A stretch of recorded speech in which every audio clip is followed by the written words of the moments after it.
Welcome to our channel. Today we're doing something a little different. We're heading out to Amish country to uncover some of their frugal hacks, time-tested ways they've been saving money for generations. Now I know what you're thinking. Mike, what can the Amish teach me about saving money? They don't even use electricity. And you're right, they live a simpler life, but that's exactly the point. They've mastered the art of doing more with less. And that's a skill we could all use a little more of these days. So get ready to roll up your sleeves and dive into the world of practical, no-nonsense money-saving tips.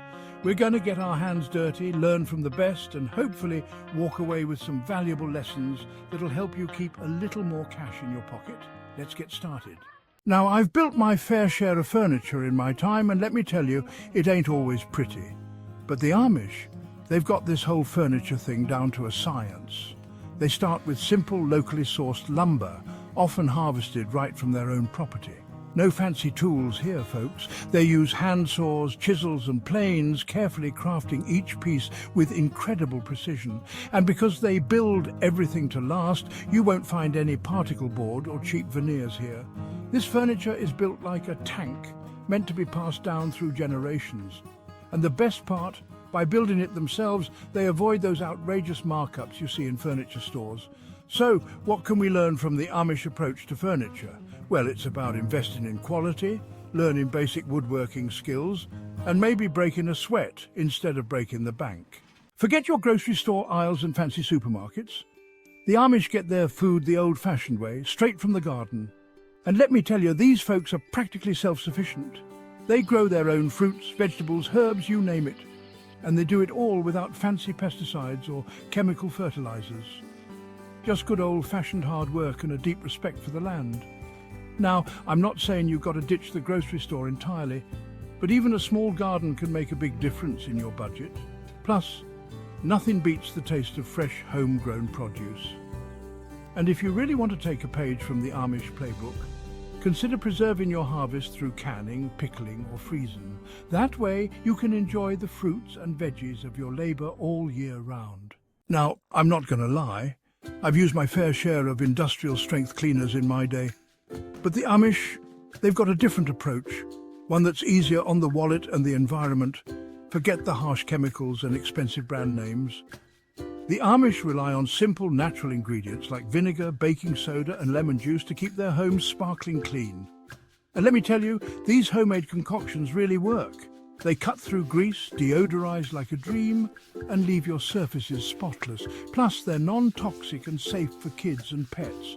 So, ditch the expensive cleaning aisle and head to your pantry instead. You'll be amazed at what you can accomplish with a few simple ingredients and a little elbow grease. Chapter 4. Living off-the-grid Amish energy-saving secrets. Okay, so the Amish don't use electricity, and that's not exactly practical for most of us. But that doesn't mean we can't learn a thing or two from their energy-efficient ways. Take their homes, for example. They're designed to stay cool in the summer and warm in the winter, thanks to passive solar design and good old-fashioned insulation. And when they do need heat, they rely on wood-burning stoves, which are incredibly efficient and cost-effective. Now, I'm not saying you've got to chop down trees and install a wood stove, but simple things like hanging your clothes to dry, using natural light whenever possible, and unplugging electronics when you're not using them can make a big difference in your energy consumption. Chapter 5. Trading and bartering, the lost art of getting what you need without cash. Remember when you could trade your comic books for a couple of hours of video game time? Well, the Amish never forgot the value of a good old-fashioned barter. They trade goods and services within their community, eliminating the need for cash transactions. Got extra eggs from your chickens? Trade them for some fresh-baked bread from your neighbour? Need help building a fence? Offer your carpentry skills in exchange. Now, I know bartering might seem like a thing of the past, but it's making a comeback. Online platforms and local groups are connecting people who are looking to trade their skills and unwanted items. So before you shell out your hard-earned cash, consider what you have to offer. You might be surprised at what you can get in return. Chapter 6. So What? The Amish Guide to Handcrafted Clothing. Now, I'll admit I'm not exactly a fashion icon, but even I can appreciate the craftsmanship of Amish clothing. They make their own clothes by hand, using durable fabrics that are built to last. And they don't follow fleeting fashion trends. Their clothes are practical, functional and timeless. Now, I'm not saying you've got to start sewing your own wardrobe from scratch, but learning basic sewing skills can save you a ton of money on alterations and repairs. And if you're feeling really ambitious, why not try your hand at making a simple skirt, a tote bag, or even a quilt? You'll be amazed at the sense of accomplishment and the money you'll save. Chapter 7. Stronger Together. How the Amish community saves big. One of the most inspiring things about the Amish is their incredible sense of community. They support each other in every aspect of life, from farming and childcare to construction and healthcare. Need help building a barn? The whole community pitches in. Have a medical emergency? Everyone rallies around to provide support. This spirit of cooperation and shared responsibility not only strengthens their bonds, but also saves them a ton of money. Now, I'm not saying you've got to join an Amish community to reap the benefits of shared resources, but there are plenty of ways to foster a sense of community in your own life. Join a local co-op, participate in a Skillshare program, or simply lend a helping hand to your neighbours.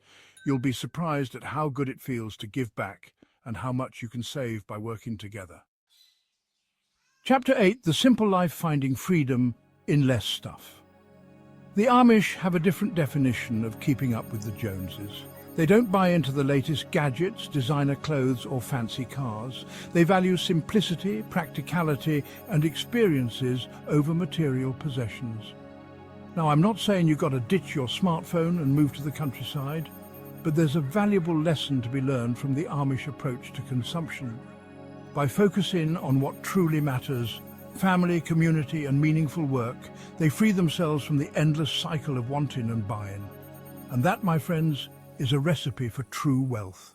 Chapter 9. Waste not, want not, the Amish art of repair and reuse.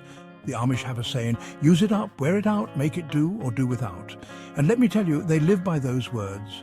Instead of throwing things away at the first sign of wear and tear, they repair, repurpose and reuse whenever possible. Got a hole in your sock? Darn it. Broken chair? Fix it. Old clothes? Turn them into quilts or rags.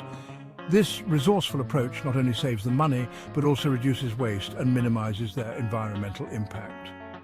So, next time you're about to toss something in the trash, ask yourself if you can give it a second life. You might be surprised at what you can create with a little ingenuity and a lot of duct tape. Chapter 10. Financial Discipline. The Amish Path to Financial Freedom. Now, you might not think of the Amish as financial gurus, but their approach to money is surprisingly savvy. They believe in living within their means, avoiding debt and saving for the future. They don't have credit cards, car payments or mortgages. They pay for everything in cash and they save diligently for major purchases. This disciplined approach to finances allows them to live debt-free and weather economic storms with resilience. Now, I'm not saying you've got to ditch your credit card and start paying for everything with cash, but there's a lot to be said for living below your means, avoiding unnecessary debt and building a solid financial foundation. Outro Amish wisdom for modern living. So there you have it, folks. 10 frugal hacks from the Amish that can save you thousands of dollars. Now, I know not all of these tips will work for everyone, but I hope you've gained a new perspective on money, consumption and the value of simple living. The Amish have figured out something important. It's not about how much money you make, but how you spend it. By living within their means, avoiding debt and focusing on what truly matters, they've achieved a level of financial security and contentment that many of us strive for. So, take a page from the Amish playbook and see how you can incorporate some of their wisdom into your own life. You might be surprised at the difference it makes. Thanks for watching. If you found these Amish hacks helpful, don't forget to like, subscribe, and hit the notification bell for more money-saving tips. See you next time.